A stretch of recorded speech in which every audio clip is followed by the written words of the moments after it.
you guys, we're doing a matinee show because Jenny's on vacation. Not really, but you know. So we recorded this previously, you know what I mean? So we decided we were going to do some movies that we wanted to catch up on. Some that I had put into the rotation, for the retrospective, but never got the most votes, but that I still wanted to do. And one of these was the 1999 Roman Polanski film, The Ninth Gate. Yeah, this is a great movie. Interestingly, I saw this in the theater back when it first came out.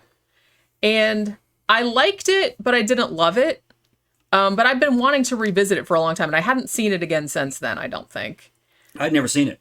Yeah, because I think you said you thought you'd seen it, but when we started watching it, you said it didn't seem familiar. Yeah, I guess I was getting this one confused with, what's that one? From Hell? From Hell, yeah. And then Ninth Gate, I think I was getting that confused with, like, that poster of, wasn't it called The Gate, with the demons coming up out of the ground? Yeah, that was like that kids movie from the 80s. Yeah, like a kids movie. Yeah, that Canadian I got movie. it confused with those two somehow. But no, I saw it and I was like, oh man, this is awesome. It's almost kind of like I think I mentioned it at the time. It kind of reminded me of Kubrick's Eyes Wide Shut, but better. Yeah, it definitely has something that maybe Eyes Wide Shut didn't have.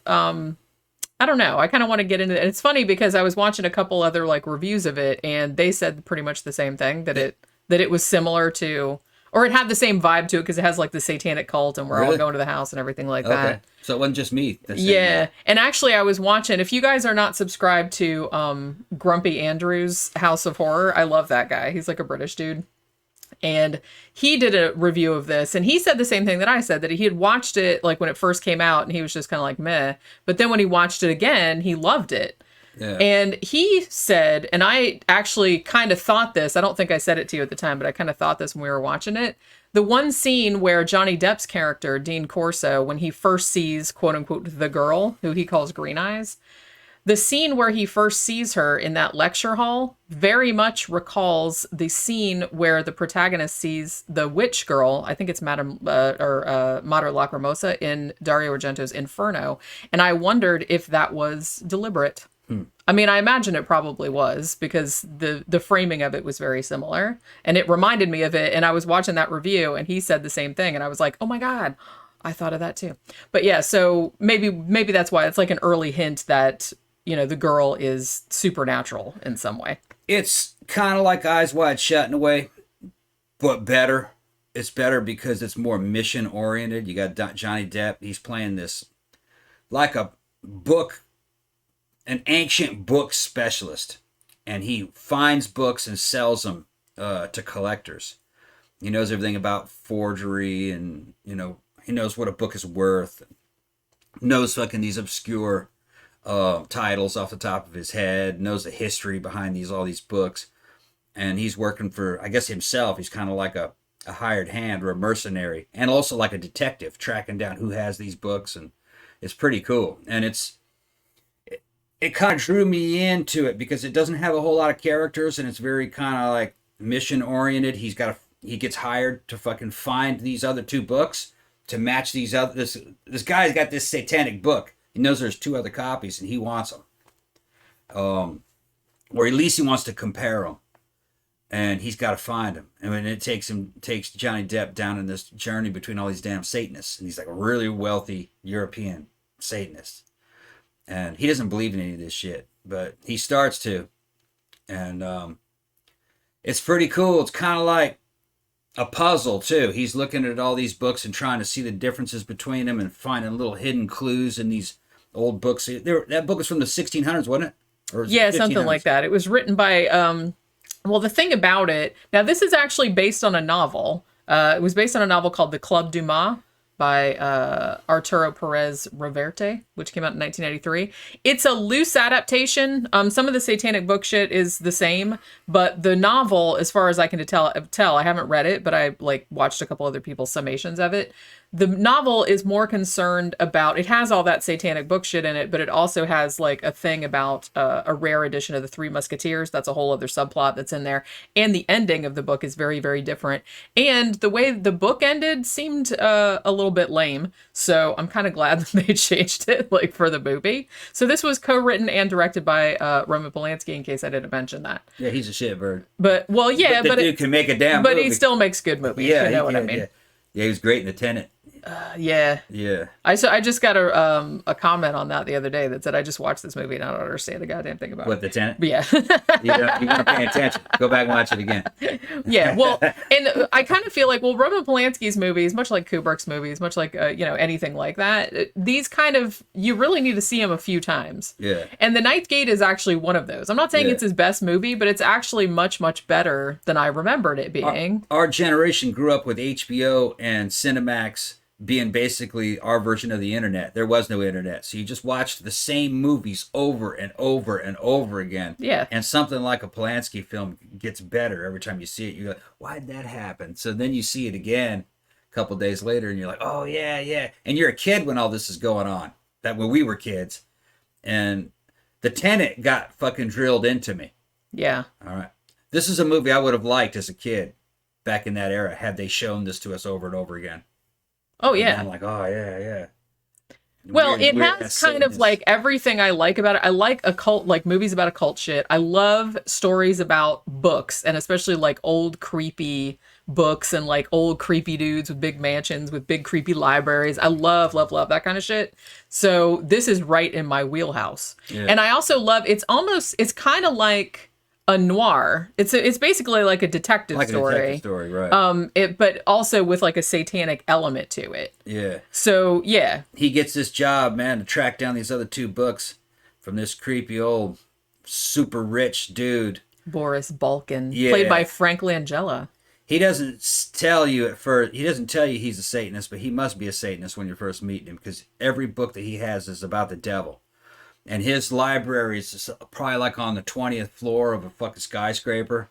And it's all glass and hermetically sealed. And you can walk through there and there's all these tomes, they're hundreds and hundreds of years old. It's got to be like based on how much, and some of these like one-offs and old forgotten books.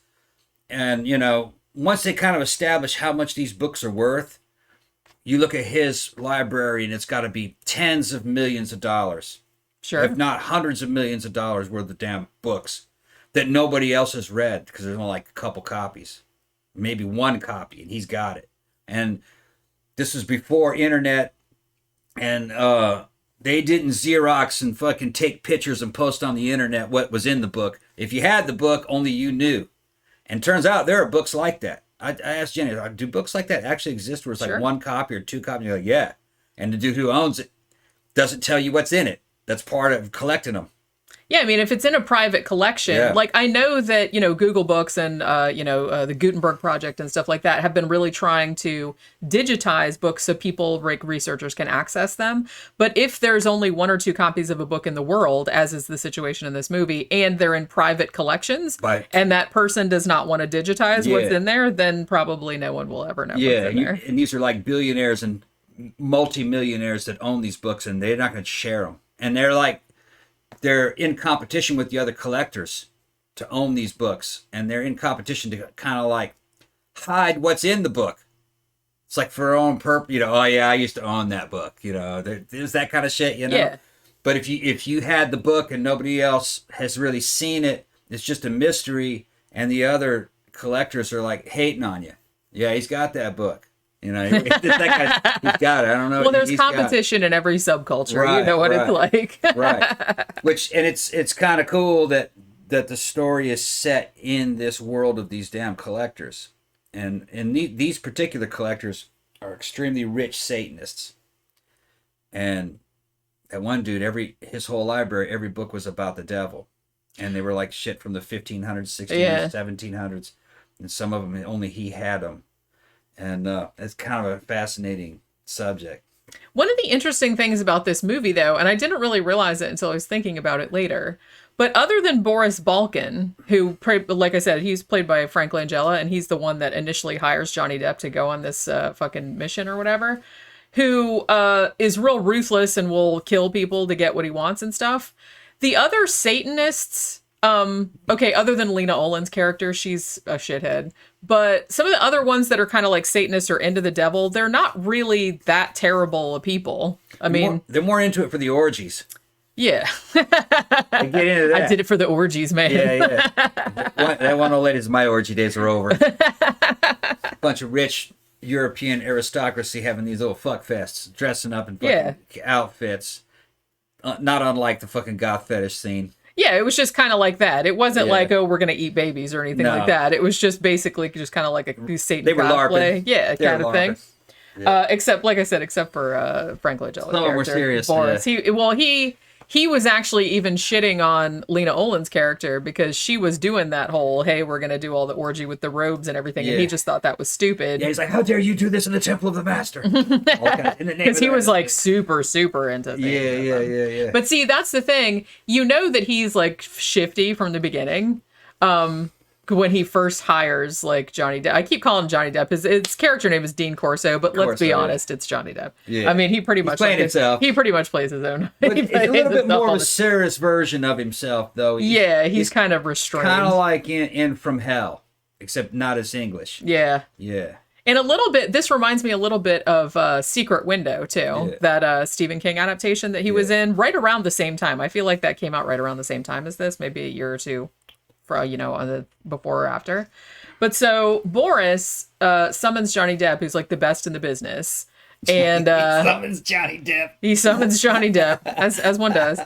And he's like, okay, basically he's like, I have this book, which is called The Nine Gates of the Kingdom of Shadows, which was written in the 17th century by this dude named Aristide Torquia. And the rumor has it that this book was written in collaboration with the devil himself. Yeah, and he's signing it. And that Aristide Torquia was burned at the stake, like back then, because he was supposed to be in league with the devil and he wrote these books. Now, he wrote, so there were a few copies of this book. Now, Boris Balkan has one, and he's like, and I'm pretty sure it's, legit, but there are 2 other copies in the world. I want you to go to Europe and find those 2 copies and compare them to mine because I want to make sure that those other 2 aren't forgeries. Now, this mission, and he gives him like a ridiculous, they never tell you how much money he gives him, but he just looks at the check and he's like, oh, all right. You know what I mean? And he keeps saying like, as it's going along, that he wants to keep adding more and more money. So it's apparently like a shit ton of money. And now this is a little bit of a misdirection on Boris Balkan's part, as becomes clearer as the story goes on. It's not entirely, the reason isn't entirely bullshit. He does want the other 2 books to compare them, but not because he thinks they're forgeries. You know what I mean? Mm. So, should we spoil this? This came out a long time ago. Yeah, I don't care. Okay. No, I don't really care. So basically, now I will say the first part of this movie, where Johnny Depp gets summoned by Boris, is set in New York. And obviously, because Roman Polanski is not allowed to come to the United States, all the New York stuff was either done on a set, as I think some parts of Eyes Wide Shut were as well, like some of the New York City streets, or if they're in a car or something like that, it's green screened. It's not terrible, but it is like slightly distracting. I don't know. It depends on how you look at it. Yeah. I liked everything about the movie. I did too. All right. It does take you into a certain zone. Yeah. It started for me when you see the Satanist library and he's in a skyscraper and he's looking out that glass window and you can see in the background cars going across the bridge and it looked like it was actually on location. If it wasn't, it was a really good simulation. It wasn't. It wasn't on location. No. You could see some stars in the sky, and in the distance you see an airplane going, and it's very subtle. Yeah. But, you know what I mean? It does make you feel like you're in a location, but it's kind of like a stylized location, very slightly. It's just, it gave me a Kubrickian feel. Yeah, it's a little otherworldly. A little bit otherworldly, kind of like inside the Overlook. Yeah, not quite as much as that, but it does have a little bit of veneer of otherworldliness, which I think adds a lot to the story, actually, because it has like a creepy atmosphere to it. I'm going to say right off the bat, people, I think the movie's a masterpiece. I'd never seen it. I'm going, this is fucking. I was loving it all the way. It pulled me right in, and I got a short attention span. I'm not tolerant to meandering stories or things that are poorly edited. You've got to be really good to fucking pull me into a tale, especially a tale about a dude with books. Come on. That's what I was thinking. I was wondering if you would, because I'm going to say too, this is a very long movie. It's like 2 hours and 15 minutes or something. No, I got pulled right into it. I was like, okay, all right. It's very mission oriented, which I'm into that. Yeah. And he's kind of like a mercenary detective book dude. Yeah. All right. He's an expert at what he's doing, which I respect that. So I'm like, okay, all right, yeah. Find a fucking book, Johnny Depp. We're going to get... Me and you are going to find a book together, Johnny Depp. All right, we're going on a journey. Yeah, we're going to go. Yeah, so it has that element to it. So very effective in getting you interested in these characters and this story. It's very hard to do, especially with me. I'm very resistant to the tricks that they use, even though the simplest, most tried and true tricks are the ones that work the best on me. If you try to get too fucking fancy, I got that 10, 15-minute rule kicks in where if I'm not feeling it in 10 or 15 minutes, I will never feel it. Yeah. This one fucking almost right away. And right, which is interesting because, like you said, it's kind of about, it's set in the antique book world. I mean, there is like kind of the satanic shit on top of it, which is kind of cool. And he's being followed by people, and people like are ending up murdered. So that's like pretty exciting. But the pacing of it is very, it's not slow necessarily, but it's just right. It's very deliberately paced. I will say that. It's very deliberately paced. Everything is just goes along at a very stately. Well, they're not pushing you through it. Yeah, they're not rushing it. It's going through at the rate that it should go, to give you a feeling of like you're there, and that you're in on this. To me, the movie reminded me of the trailers of National Treasure. I never seen the movie National Treasure. Oh, what, the Nicolas Cage? The Nicolas Cage. You know how he's finding the secrets behind this and that. And yeah. See, I like movies like that. Although I don't think I've ever seen that movie. Or if I have, I have. I just didn't remember that much. I've never seen it. I played the video game on Xbox, but I never seen it. All right, and this movie kind of reminded me of the trailer. Yeah. To National Treasure. All right.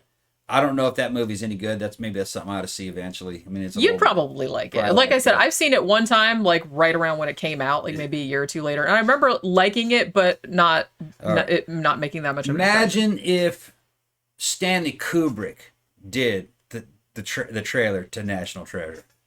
That's kind of way the feeling. Yeah. Of the movie. Okay. You understand that? I'm vibing with that. I'm trying to give the feel of the movie. Yeah. It's like that. This is, like you said, it is kind of Kubrickian, but it also has kind of a noir sort of thing to it. And I like, too, like the whole color palette of it, the score, everything. It kind of, I don't know, it has a really nice color palette that it uses. I can't really explain it. It's not kind of soft. It's like not subdued necessarily, but it's very like rich and velvety. Yeah. You know what I mean? It came out in 2000, I think, right? 1999. 1999? Okay. Yeah. The decor, most of the stuff is very 90s, like shit from 95, 96, a lot of shit from 94. That's what's in the sets or the apartments. Like in his apartment, yeah. Yeah, and even the clothes is very 90s, the haircuts. But it looks really good in this format, you know. It was kind of like the height of the 90s stuff. The color palettes that was used inside of fucking cutting edge apartments and stuff. It was kind of cool to see that again. You know, it's like, I remember that nice shit looked like that. Yeah. From back in the 90s, you know what I mean? Like somebody's apartment down in Boston or something, you know, if they were professional, that's the way their damn apartment looked. Same color schemes and stuff. It's just kind of neat. Yeah. And the clothes were kind of just nondescript. Their style was not to have a fucking style. That's the only way I can describe it. Yeah. It didn't look 70s. It didn't look 80s. It didn't even look 2000s. It was just them damn wool pants and the fucking shirts and you're going to wear a sweater and then you're going to have a jacket. It's just, you know what I mean? Well, everything was kind of subdued and dialed back because I think the 70s and the 80s were kind of real over the top. Yeah. So I think everyone was just kind of like sick of all that like excess and just wanted to look normal again. Yeah. 90s mundane clothes for just regular people were real kind of plain in a way. Yeah. They're just kind of generic, kind of a generic look to them. They look like something that would be on a fucking photograph inside a corporate brochure showing you houses or something. You know what I mean? It's just what it looked like to me. Yeah. You know what I'm talking about? Although the clothes in this didn't really like pop out to me. Yeah, they're generic. Yeah, that's what I mean. But in a way that's good because it kind of keeps you, it's not distracting. Yeah, it was if you were to tell me that it came out in 2008, I'd say, okay. Yeah. It wouldn't really. It really wouldn't matter. Because everything, like you said, everybody just kind of had plain suits, or like, generic. when they go to like Lena Olin's character, she just has kind of a black, like nice pantsuit or whatever that you could probably wear nowadays. And no one would so say it's hard to anything. place it in time other than the cars, driving around and shit like Dodge Vipers and stuff. It's hard to put it. The film did not become dated. It aged very well. Yeah, it did. Yeah. It didn't really seem all that dated to me, other than like a little bit of ropey green screening, like in, just in the car scenes, like where they're driving, like in the New York scenes. But honestly, that's just like the first maybe 20, 30 minutes of the movie. And then it goes to Europe, and it was shot in Portugal, Spain, France, shit like that. And all that shit was obviously done on location. In certain ways it is dated, because modern Hollywood of the past fucking 5-10 years is not as coherent as this. Yeah, the storytelling is very good. This is a surprisingly focused. Yeah, very. I mean, it's long, and like I said, it's very deliberately paced, but everything happens for a reason. Everything happens, this thing happens, and so he goes on and does the other thing. Right. And it's a very deliberate, investigation, because the first thing he's doing, he has to go to Europe. He's like, okay, well, first I'm going to look into the person that owned, Boris's book before. So he goes and checks her out. And then, then he goes to Europe, and he wants to see, the other people that have had it and the people that had it before them, because he's trying to get all this information about it. Now, along the way, and I don't even think we've mentioned this much other than right at the beginning, along the way, he starts suspecting that Boris has maybe hired this mysterious woman who is never named in the movie. She's just called the girl in the credits.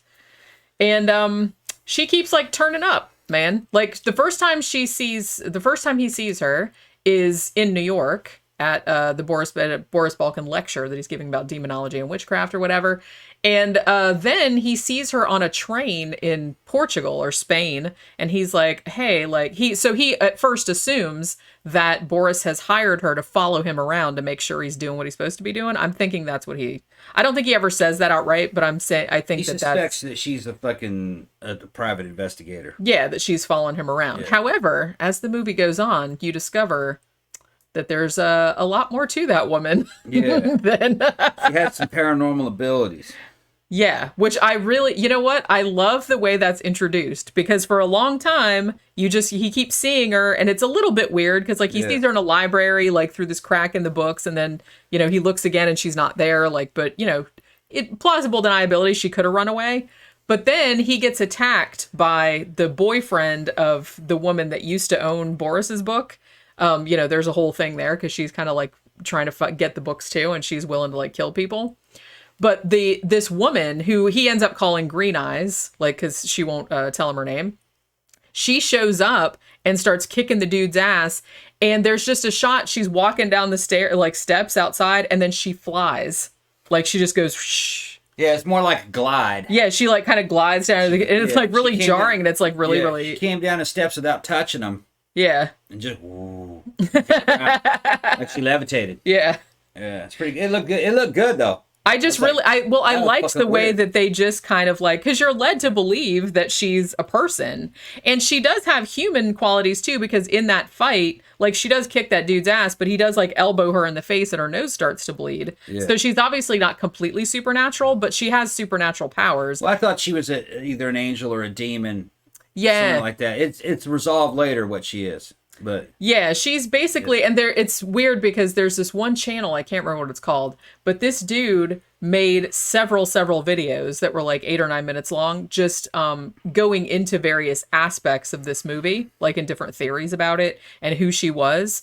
Now, at first, you kind of think, once her supernatural abilities are established, and she also kind of has something of she's like has psychic powers, kind of like she knows things that there's no possible way that she can know. She turns up places where he is and he can't figure out, you know what I mean? And she disappears real quick and shit like that. So that there's something supernatural about her, but she does say something at one point, because they start kind of teaming up and working together, and he jokes that, oh, you're my guardian angel, and she says something like that.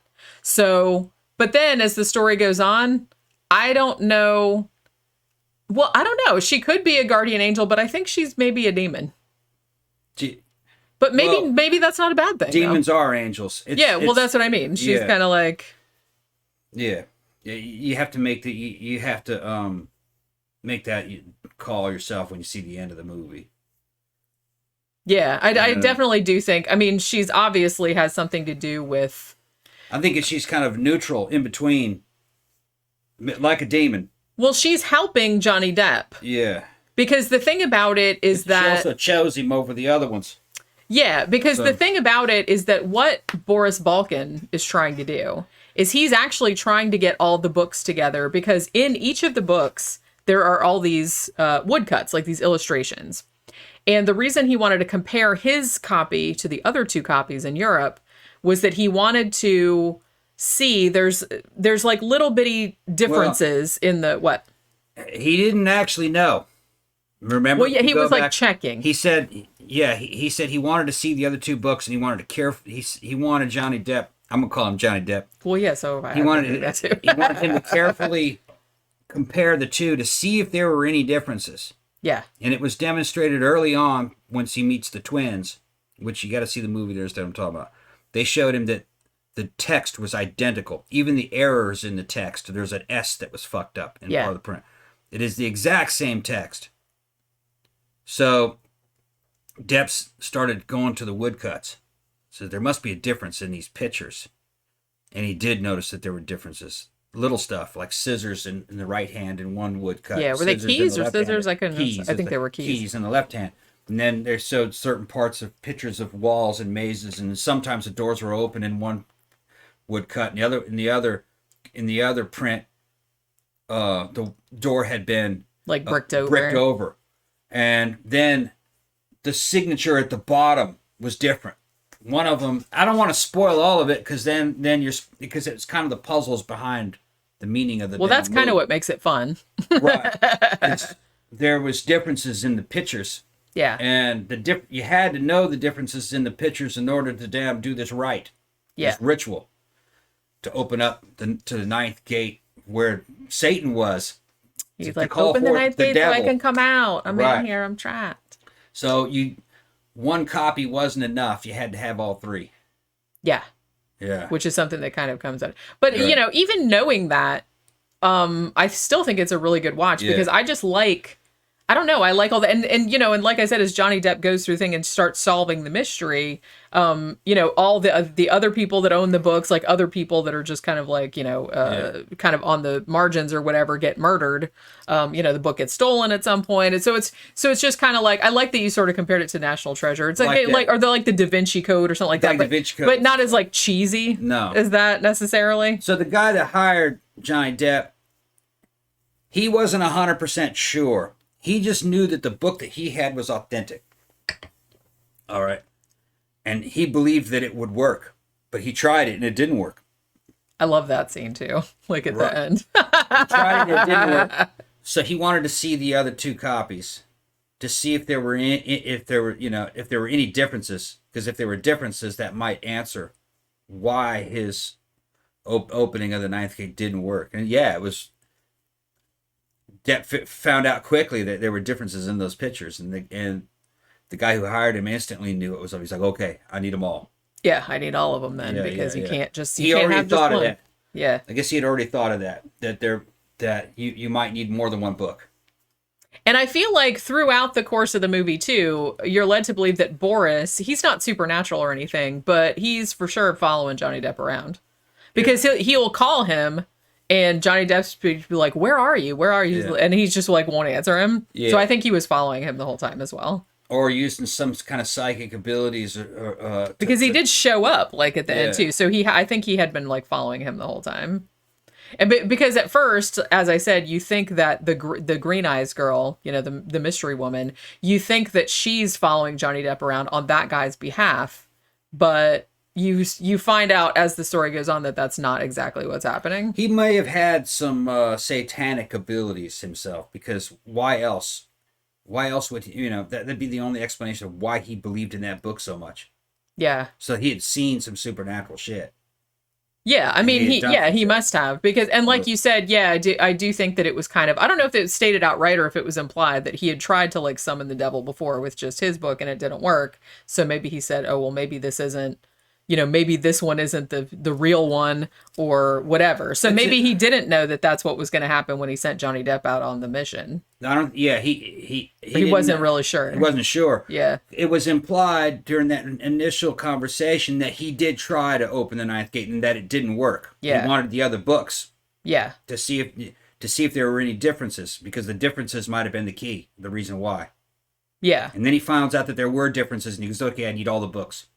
Yeah, and at that point, he tries to, like, give Johnny Depp a bunch more money. And he doesn't say outright, he just says something like, you need to get them, like, at any cost. Yeah, he means you could kill these people. And then Johnny Depp's like, I've never done anything that illegal, he says. Yeah, and then he says, add another zero onto the end of your payment. Your fee. Add another zero. He did that a couple times. Yeah. So he was offering him tens of millions of dollars. I'm imagining. They never tell you how much, but I like that too because it doesn't date the movie. Yeah, well, he looked at it. He was kind of stunned at how much money it was when he first saw that check. Yeah. But they never tell you what it is. Yeah. And then he says, add another zero. And then he added another zero. So it must have been tens of millions, if not hundreds of millions. I mean, you would Because the dude was filthy rich. And according to the other Satanist woman, the one in the wheelchair, she said that her and the other Satanists believed that their wealth was due to them being in this cult of Satanists, that it was Satan that was giving them all this wealth. Yeah. That's right. She did say that, didn't she? The Baroness. So they believed in this. Yeah. Yeah. And they had evidence, evidently. I really did like the way this was kind of resolved. Like I said, it's almost kind of like some of the people were shitty. Like I said, Boris was a shitty person because obviously, he killed people to get what he wanted. And Lena Olin's character was also shitty because she was also willing to kill people to get what she wanted. Because I think it was her that killed that other bookseller, like in New York. During the time I was watching the movie, I got the impression that they were what you called back in the 70s, satanic witches. Yeah. All right. Kind of like in the movie, The Legacy. From, what was that, 1978, 79? Yeah. Where, they actually did have fucking these satanic powers. Witchcraft. They could kill you. Make you, you know what I mean? Curse you and die, and you would die. Yeah. Or they would kill you in weird ways, like make a damn mirror explode and you get hit with a bunch of shards. Or the fire leaps out of the fireplace. Or make you choke on a chicken bone. Or make you choke on a chicken bone. Like happened to Roger Daltrey. Yeah. Or you jump in a pool and then when you try to get back up, you can't break through the surface of the water, you drown. Yeah. They could do stuff like that. That was a good movie. Yeah, it was a good movie. Yeah, we did a review of that before. But yeah, it's kind of like the same. These people struck me. I mean, Lena Olin had her little group with all the robes and everything. But the other Satanists, like Boris and the Baroness and them, they seemed more like just random, like just people that were really interested in the occult and were interested in Satanism, not so much, in a cult. They were kind of like freewheeling. And that one guy that owned it, Vargas, I think his name was, the guy that ended up drowned in the pond. I think that guy didn't really believe in it. He had one of the books, but just because he was a book collector and he had a shit ton of them and he was interested in occult books, but I don't think he believed in any of that. You know what I'm saying? So he wasn't in on all of it. The two twins weren't Satanists. The guys that were book dealers. Yeah. They weren't Satanists, but they believed it. Yeah. Remember that? Yeah. They were like, no, he was with the devil. And they were laughing. The devil did write that book. Yeah. With them. And then it turns out later they were part of the plot twist. Not really a plot twist. They had made sure. They had done some shit to try to make sure you couldn't open a gate. Yeah. So maybe, actually, now that you put it that way, that one page. Yeah. Yeah, that's how that turned out. But so I kind of feel like I said, I don't really want to spoil the ending. Yeah. I feel like some people didn't really like the ending. It's weird because this movie came out. It didn't make a shit ton of money. It made its money back in the US. It kind of got real mixed reviews. Some people just thought it was kind of meh or like it went on too long or whatever. It was spoiled back then. I think that, it got better. It got a better reception in Europe, I think. Yeah. I think they were more into it. American audiences just didn't love it. I mean, like I said, it didn't lose money. This came out in a time when Hollywood had already made a bunch of good movies the 10 years prior. So it was a high time for Hollywood. They were pickier. But the thing is, the critics were always full of shit. They were always... Had this come out recently, the critics would have liked it, probably. I would think they would have. Yeah, and like and I think said, people would have liked it better. Yeah. The audiences were spoiled back then.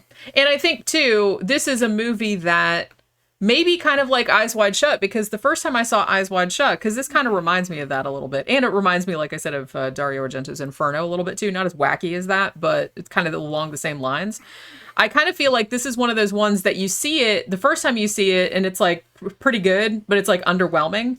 But then if you see it again, you're like, oh, like, because you pick up on a lot more stuff. This is definitely one that I think if you saw it a long time ago and you didn't love it, you'd probably like it. You should probably watch it again, because I saw it in the theater and I remember liking it, but I couldn't remember hardly anything about it. I said, all I remember about this, because you asked me, I said, I think it's about Satanists in a book. I think that's all I remembered. Yeah. And, pretty much. And so I really liked like watching it again. So I'm like, wait, that's way better than I remembered it being. This would kind of fit in real good with, like I said, Eyes Wide Shut and maybe like Heredity.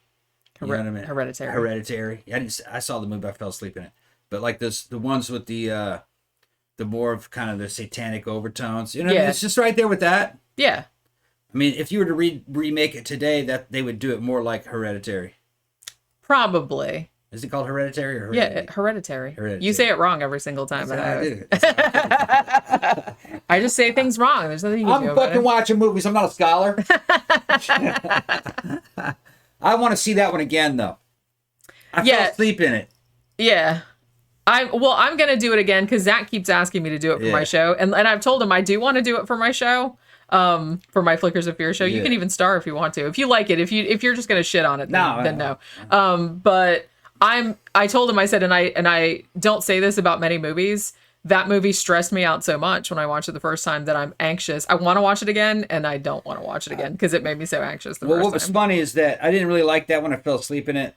All right. But I want to give it a second shot. It might have been my mind state at the time. Yeah. Because sometimes your mindset really affects how you see something.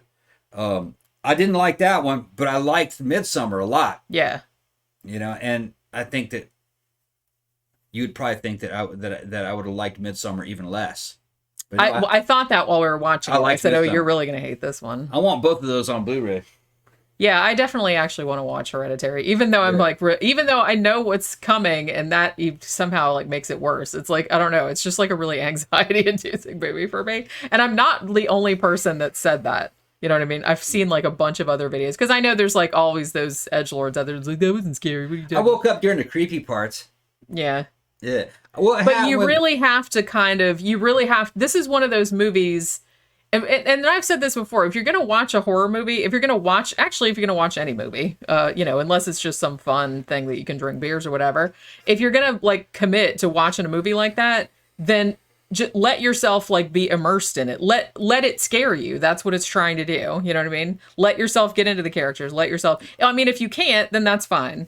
But I'm just saying that I don't like people that they'll watch horror movies, but then at the end, that wasn't scary. That was dumb. Yeah. But the reason that they do that is because they're closing themselves off. They're not letting themselves get immersed in the story, or, you know what I mean? Yeah.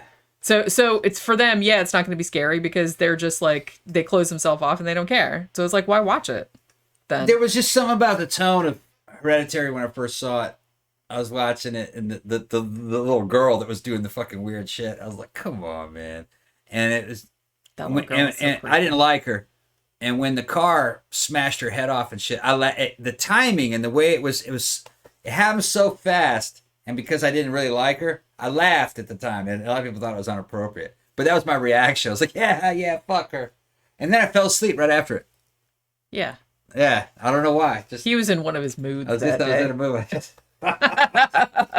It looked funny to me. One of his little moods. It just looked funny to me. I had to see it again, though. See it again. I mean, that little girl was weird for sure. Yeah, she was creepy though. That little girl was creepy. And when her head got smashed, I enjoyed it. So I was just like, yeah, fuck that chick. and then I felt better and fell asleep. I guess. But then I woke up and there was all kinds of weird satanic displays of like dead bodies and shit. And I was like, oh man, it's fucking weird. You missed it. I woke up during one time where Shauna was with us. And Shauna was going, like that. And I woke up to see somebody crawling across the ceiling. Yeah. Yeah, I was like, yeah, that's pretty creepy. One of the best things about Hereditary, and like I said, I didn't even, you gotta like watch a bunch of videos about this. There's so much shit in here that the first time you watch it, you didn't notice. There's so much shit going on in the background. There's all kind of symbolism that you didn't notice. Just like in Midsummer, they did that too. Yeah. But it's like, there's people in the background that you don't notice. It's just like, it's so, so creepy. Oh my God. I can't even believe how much effort like Ari Aster put into that shit, like putting all that stuff in the background that you probably weren't even going to notice. But if you like see videos of it and they point out every single time that there's somebody standing back in the shadows or there's somebody standing out on the lawn that you didn't see or some shit like that, it's like super, super creepy. But like I think part of your brain picks up on it, which, you know, even though I didn't notice the people, I think part of my brain was picking up on it because that's what was causing me such anxiety. Like this whole fucking movie was that my brain was like, there's people everywhere. Oh my God. And it was kind of like that. But yeah, so this movie, The Ninth Gate, it's, you know, I feel like it kind of has a Rosemary's Baby vibe to it. I mean, you know, with the whole satanic cult angle and whatnot. Yeah, kind of, yeah. You know, but just if you haven't seen it or if you just saw it a long time ago and you didn't really care for it, I would suggest watching it again. I mean, because I really, really liked it much better the second time. I didn't hate it the first time. It's just, I liked it at the time, but it didn't make much of an impression. Like, I didn't remember much about it. I didn't see it at the time. Yeah, see, I saw it in the theater. Like, I distinctly remember going to the theater to see it. Trying to put myself, my mindset back in 99, I don't think I would have liked it as much in 99. I think you have to be a little bit older to understand, to appreciate this movie. Yeah, maybe. I think for a little bit of an older audience. I don't know, maybe I would have enjoyed it. I saw Eyes Wide Shut before this. Eyes Wide Shut came out when? Like, well, it's weird because I think Eyes Wide Shut came out the same year as Same year. Because I saw that one and liked it. So it's really weird how there was like a weird synergy going on between us. Because one couldn't rip off the other one because I think they were making them at the same time. I saw Eyes Wide Shut in the theater and I liked it. I saw that in the theater as well. Yeah, I liked it. And a lot of people didn't really seem to like it. Although it was getting a lot of hype. People go going, eh. It was Kubrick's last movie, you know what I mean? So obviously that's going to be a lot to live up to. Yeah, I was watching it and I had a good time watching it.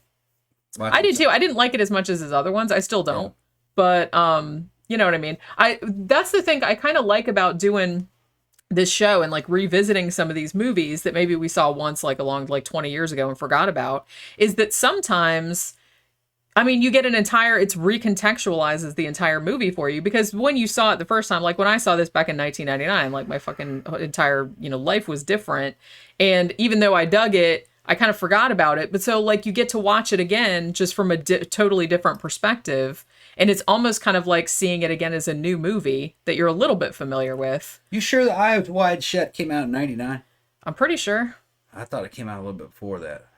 I'm pretty sure it was 99. Okay. I thought I was in Boston when that happened. I left Boston around 97, 98. I was pretty sure it was 1999. 98 maybe. I mean, it could have been 98. Shit, now I can't even remember. Yeah. You don't have your tablet with you, so you can't check? Because I was like, because he always kind of does that. Hey, when is it? I'm like, I don't know. I don't know. I'm not Google. Right. Like sometimes I can remember, but I was pretty sure that Eyes Wide Shut and The Ninth Gate came out the same year. Okay. I could be wrong, but they came out like right around the same time. Okay. I thought, but I could be wrong. I know we even reviewed Eyes Wide Shut not too long ago, and now I can't even remember. You can't keep dates straight on all this shit. I can't, yeah. It's funny because I remember old shit more than, you know what I mean? Like, I remember the year that, you know, movies that came out in the 70s and 80s, I usually remember that better than more recent, because the more recent is just kind of like a smeary blur, you know what I mean? But yeah, so this movie is on... Actually, it's on pretty much every platform. We watch it on Amazon Prime. It's free on there. It's on Hulu. I think it's even on Tubi, so you can watch for free with commercials. So yeah, if you dig like other Roman Polanski movies and you haven't seen this one or you haven't seen it in a long time, like check it out. It's like kind of a cool mystery noir type of thing. And like I said, it's about ancient satanic books, and who doesn't love that? I certainly love that. But yeah, so we will see you guys on the next one. Bye.